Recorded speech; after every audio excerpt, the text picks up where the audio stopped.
फेरों का 8वां वचन। स्वाति ने इसी साल शहर के कॉलेज से पढ़ाई पूरी की है और अब उसके लिए जगह जगह से रिश्ते आने लगे हैं। स्वाति से ज़्यादा उसके रिश्तेदारों को उसकी शादी की चिंता है, इसीलिए जो भी स्वाति के घर आता वो किसी नए लड़के की खबर ज़रूर ले आता। अरे दीदी, ये फोटो देख के बताओ कैसा है। राहुल नाम है लड़के का, मेरी सहेली की बहन का बेटा है। अपनी स्वाति के साथ एकदम प्यारी जोड़ी लगेगी इसकी। ज़रा दिखाना, फ़ोटो तो बढ़िया लग रहा है। कोई गलत आदत वादत तो नहीं है ना इसे? और कमाता कितना है? अरे कोई गलत आदत नहीं है दीदी, आप कहो तो एक मीटिंग करवा देती हूँ, फिर सब कुछ फाइनल कर लेना। हाँ हाँ, ये सही कह रही हो तुम। संडे को स्वाति के पापा भी घर पे ही रहेंगे। बुआ फिर वहाँ से चली जाती है और रात को स्वाति की माँ उससे कहती है, स्वाति बेटा, आज कमला बुआ ने एक लड़के की फ़ोटो दिखाई है। संडे को वो लोग मिलने आ रहे हैं, तैयार हो ना तुम बेटा। अरे मम्मी, आप कहाँ कमला बुआ के चक्कर में आ जाती हो? अभी इतनी जल्दी कोई शादी वादी नहीं करनी है मुझे। अरे बेटा, अच्छा लड़का है, बुआ जानती है उसे अच्छे से। हाँ स्वाति बेटा, एक बार मिल तो लो, बाद में देखेंगे आगे क्या करना है। वैसे तो कमला रिश्ता लाई है तो मना करने का तो कोई सवाल ही नहीं उठता। संडे की सुबह होती है और कमला बुआ राहुल और उसके मम्मी पापा को लेकर स्वाति के घर आती है। अरे आइए आइए भाभी, इसे अपना ही घर समझिए, इनसे मिलिए। ये मेरे भैया और ये मेरी भाभी हैं। नमस्ते भाभी जी, ये है हमारा लड़का राहुल, सरकारी नौकरी की तैयारी कर रहा है ये।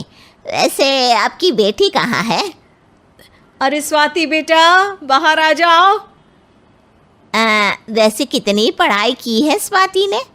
जी, पोस्ट ग्रेजुएट है हमारी बेटी साइंस में। ये सब तो ठीक है, पर घर संभालना जानती है या नहीं? हमें कौन सी इससे नौकरी करवानी है, नौकरी तो मेरा बेटा करेगा ही।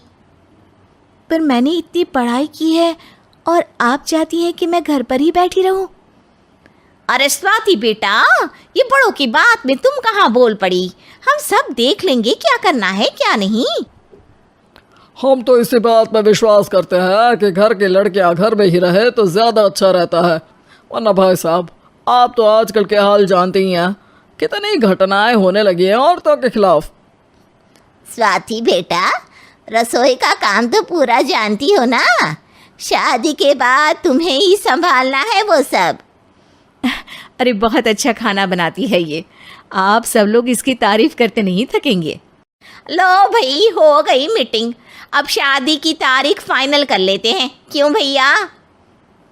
भाई हम तो पंडित जी से चर्चा करने के बाद ही तारीख फाइनल करेंगे, सालों से हम उनकी बातें मानते हुए आ रहे हैं। लड़के वाले और कमला बुआ की बातें सुनकर स्वाति एकदम नाराज़ हो जाती है और उसे लगने लगता है कि शादी के बाद उसे घर पर ही बैठना पड़ेगा। लेकिन घर वालों के आगे उसकी एक नहीं चलती और उसे शादी के लिए हाँ कहना पड़ता है। शादी का दिन आ जाता है और सब मंडप में जमा होते हैं। अब फेरों का समय हो गया है, अब कन्या अपने वर से 7 वचन मांगेगी। आप किसी धार्मिक आयोजन में जाएं तो मुझे भी ले जाएंगे। आप मेरे माता पिता का भी बराबरी से सम्मान करेंगे, हमेशा मेरा साथ निभाएंगे। आपको दोनों परिवार की जिम्मेदारियां बखूबी निभानी होगी। हर ज़रूरी बात में मेरी भी राय लेंगे। आप सभी गलत आदतों से दूर रहेंगे। आप मेरे अलावा किसी और औरत से कोई गलत संबंध नहीं बांधेंगे। ये 7 वचन पूरे हुए, वर क्या तुम्हें ये सारे वचन मंजूर है? जी हाँ पंडित जी, मैं सारे वचन अच्छी तरीके से निभाऊंगा। अरे वाह वाह, बढ़िया तरीके से सब काम संपन्न हो गया। तो इसी के साथ विवाह संपन्न हुआ और आज से ये दोनों पति पत्नी हुए।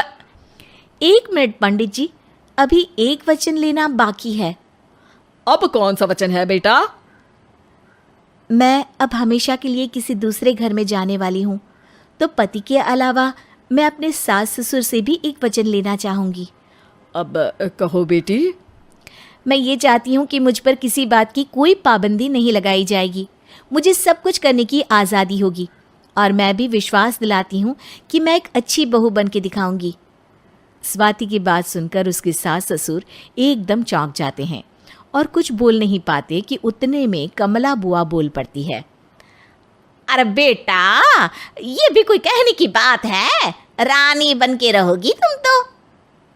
वचन देने से पहले सोच लीजिए, क्योंकि शास्त्रों में वचन ना निभाने वालों के लिए नरक से भी बदतर सजा लिखी है। स्वाति की चालाकी से वहाँ मौजूद सब लोग प्रभावित हो जाते हैं और लोगों में बदनामी ना हो जाए, इस कारण स्वाति के सास ससुर को उसे वचन देना पड़ता है। अरे कैसी अपशकुन वाली बातें कर रहे हैं आप पंडित जी? हमें मंजूर है बेटा तुम्हारी शर्त। स्वाति अपनी समझदारी से अपनी बात अपने ससुराल वालों से मनवा लेती है और खुशी खुशी राहुल से शादी कर लेती है। अब से हर शादी में मैं खुद 8 वचन दिलवाऊंगा। ओम मंगलम मंगलम मंगलम।